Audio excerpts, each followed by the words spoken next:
তো বন্ধুরা আজকে তোমাদের আমি নির্দিষ্ট করে বলবো কোন কোন ভিডিওগুলো তোমাদের চ্যানেলে তোমরা আপলোড করবে না। যদি তোমরা পাকাপাকি করে আপলোড করো তাহলে ভিডিওতে যে কোনো সময় ওয়ার্নিং আসতে পারে এবং স্ট্রাইক আসতে পারে, কিংবা কোনো রকম ওয়ার্নিং বা স্ট্রাইক ছাড়া তোমাদের চ্যানেলটা একদম সাসপেন্ড বা রিমুভ করে দিতে পারে ইউটিউব।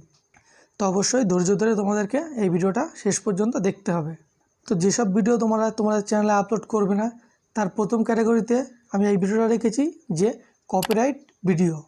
নতুন করে যারা ইউটিউবে আসে তারা বুঝতে পারে না যে কোন কন্টেন্ট তৈরি করব, ভালোভাবে কন্টেন্ট তৈরি করব, এইভাবে ওইভাবে এরর চ্যানেল থেকে কোন ভালো কন্টেন্ট নিয়ে যেসব কন্টেন্টে ভিউজ বেশি আছে সেই সব ভিডিও নিয়ে তারা তাদের চ্যানেলে সেই সব ভিডিওকে আপলোড করছে।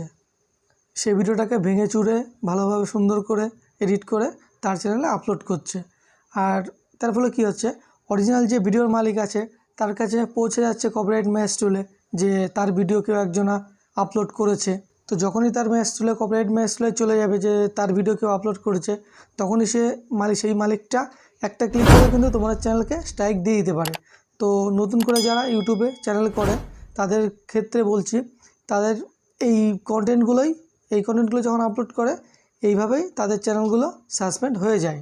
তার জন্য অন্য কারোর ভিডিও তোমরা তোমাদের চ্যানেলে আপলোড করবে না, এবং আপলোড করলে কপিরাইট আসবে, আর আপলোড না করলে কপিরাইট আসবে না, তোমাদের ভিডিওটা সেভ থাকবে, চ্যানেলটাও সেভ থাকবে। 2 নম্বরে যে পয়েন্টটা আছে সেটা হচ্ছে তোমাদের হ্যাকিং কন্টেন্ট, মানে কিভাবে ইউটিউব চ্যানেল হ্যাক করতে হয়, কিভাবে ফেসবুক চ্যানেল হ্যাক করবে, কিভাবে ইনস্টাগ্রাম হ্যাক করতে হয়, এসব হ্যাকিং কন্টেন্ট তোমাদের চ্যানেলে আপলোড করা যাবে না। কিভাবে জিমেল অ্যাকাউন্ট হ্যাক করতে হয়, কিভাবে টুইটার অ্যাকাউন্ট হ্যাক করবে, এসব কন্টেন্ট দেওয়া যাবে না। তোমরা ইউটিউব সার্চ করলে দেখতে পাবে এইসব কন্টেন্ট অনেক আছে ইউটিউবে। সেসব কন্টেন্টগুলো সেই সব চ্যানেলগুলো ইউটিউবের নজরে এখনও পড়েনি, যার কারণে এখনও রয়েছে। সেই সব ভিডিওতে যদি কেউ রিপোর্ট করে, তাহলে ইউটিউব যদি রিভিউ করে দেখে সেই সব চ্যানেলগুলো, তাহলে সেই সব চ্যানেলে কোনো রকম স্ট্রাইক বা ওয়ার্নিং দেওয়ার আগেই ডাইরেক্ট সরাসরি চ্যানেলটাকে রিমুভ করে দেবে। এ ধরনের কন্টেন্টে কিন্তু প্রচুর পরিমাণে ভিউ হয়, আর এর জন্যই এইসব কন্টেন্টগুলো কিন্তু অনেকে আপলোড করে। যাদের চ্যানেলটা ইউটিউবের নজরে এখনও পড়েনি সেগুলো টিকে আছে, তোমরা সেগুলো দেখতে পাও। এই ধরনের কন্টেন্টগুলো ইউটিউবে আপলোড করা একদম ইউটিউবের টোটালি ইললিগাল। এইসব ধরনের কন্টেন্ট তোমরা যদি তোমাদের চ্যানেলে আপলোড করলে কিন্তু তোমাদের চ্যানেলটা বেশি দিন টিকে থাকবে না, যখন তখন তোমাদের চ্যানেলটিকে রিমুভ করে দেবে ইউটিউব। এরকম কোনো ভায়োলেশন কন্টেন্ট যদি তোমাদের চ্যানেলে থাকে, একটা কিংবা একাধিক থাকে তোমাদের চ্যানেলে, তো সেই সব চ্যানেলটাকে কী করবে, কোনো রকম স্ট্রাইক বা ওয়ার্নিং স্ট্রাইক দেওয়ার আগেই ডাইরেক্ট তোমাদের চ্যানেলটিকে ইউটিউব থেকে রিমুভ করে দেবে ইউটিউব।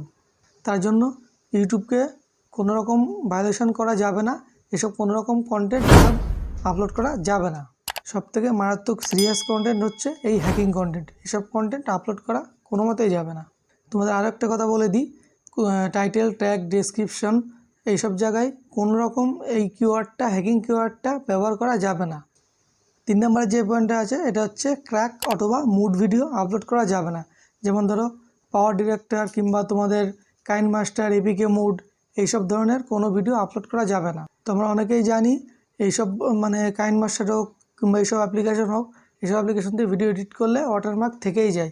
তো ওয়াটারমার্ক তাড়ানোর জন্য, মানে ওয়াটারমার্কটা যাতে না থাকে, এই কারণেই আমরা ইউটিউবে অনেক রকম সার্চ করি যে কিভাবে এটা সার্চ করলে মানে ওয়াটারমার্ক থাকবে না। ঠিক আছে, এসব ভিডিও কিন্তু অনেকই পাওয়া যায়, কিন্তু এইসব ভিডিও যারা দেয় তাদের চ্যানেলটা যখন তখন ইউটিউব রিমুভ করে দিতে পারে, সাসপেন্ড করে দিতে পারে। কিন্তু এখন তোমরা বলতে পারো এইসব টাইপের কন্টেন্ট তো ইউটিউবে অনেক দেখছি, অনেকেই আছে, তো তোমাদের বলছি এইসব কন্টেন্ট যারা আপলোড করেছে, ঠিক আছে, এইসব কন্টেন্টে ভিউজও প্রচুর পরিমাণে হয়। ঠিক আছে, এইসব চ্যানেলটা র্যাঙ্কও করা তাড়াতাড়ি, কিন্তু ইউটিউবের নজরে পড়লেই কোনোরকম মাফ নেই কিংবা কোনোরকম ক্ষমা নেই, ডিরেক্ট সাসপেন্ড। 4 নম্বরে যে পয়েন্টটা আছে সেটা হচ্ছে ডুপ্লিকেট কোনো কন্টেন্ট আপলোড করা যাবে না। দেখা গেল আমি এই চ্যানেলে, আমার এই বাংলা টিপস চ্যানেলে এই একটা ভিডিও আপলোড করলাম, এই ভিডিওটাকে আমি পরবর্তী আমার আরেকটা চ্যানেল যদি থাকে সেই পরবর্তী ওই চ্যানেলে যদি আপলোড করি, এটা হচ্ছে ডুপ্লিকেট কন্টেন্ট হয়ে গেল। এইভাবে ডুপ্লিকেট কন্টেন্ট আপলোড করা যাবে না। একটা ভিডিও একটা চ্যানেলের পরে দ্বিতীয় চ্যানেল কিংবা মাল্টিপল চ্যানেলে যদি তোমরা আপলোড করো, তাহলে সেই ভিডিওটা কিন্তু মানে প্রথম চ্যানেলটা ঠিক আছে, সেকেন্ড চ্যানেলে যদি আপলোড করো তাহলে সেই ভিডিওটা কিন্তু তোমাদের ডুপ্লিকেট কন্টেন্টের আওতায় চলে আসবে। এই ক্ষেত্রে তোমাদের চ্যানেলটা মনিটাইজেশন করতে খুবই অসুবিধা হবে। তো আপলোড করলে কী হবে, এই ভিডিওটা প্রথম চ্যানেলটা তোমার ঠিক থাকবে, এবং পরবর্তী যে চ্যানেলগুলোতে তুমি আপলোড করবে সেই সব চ্যানেলগুলো যখন তখন সাসপেন্ড হয়ে যেতে পারে। আর সেসব চ্যানেলে যদি মনিটাইজেশন অন থাকে তাহলে যখন তখন এই রিউজ কন্টেন্টের আওতায় তোমার চ্যানেলটা এসে যখন তখন সেই চ্যানেলটা রাস্টিকেট হয়ে যেতে, সেসব চ্যানেলের মনিটাইজেশন অফ হয়ে যেতে পারে। তো এইভাবে কোনো ডুপ্লিকেট কন্টেন্ট তোমাদের চ্যানেল আপলোড করা যাবে না। তো আমি যেসব 4টি বিষয় তোমাদের আজকে বললাম সেসব বিষয়ে তোমরা এইসব কন্টেন্টগুলো তোমরা আপলোড তোমাদের চ্যানেলে করবে না। আপলোড করলে যখন তখন তোমাদের চ্যানেলে স্ট্রাইক, যে তোমাদের চ্যানেলে ওয়ার্নিং বা স্ট্রাইক ছাড়া ইউটিউব তোমার চ্যানেলটিকে যখন তখন সাসপেন্ড করে দিতে পারে। তো আশা করি ভিডিওটি তোমাদের ভালো লেগেছে। ভিডিওটি ভালো লাগলে অবশ্যই ভিডিওটিতে একটা লাইক করবে, আর চ্যানেলে যারা নতুন বন্ধু আছো অবশ্যই চ্যানেলটি সাবস্ক্রাইব করে পাশে থাকা বেল আইকনটি প্রেস করে অল করে নেবে পরবর্তী ভিডিওর নোটিফিকেশন সবার আগে পাওয়ার জন্য। তো দেখা হচ্ছে পরবর্তী একটি ভিডিওতে। জয় হিন্দ, বন্দে মাতরম।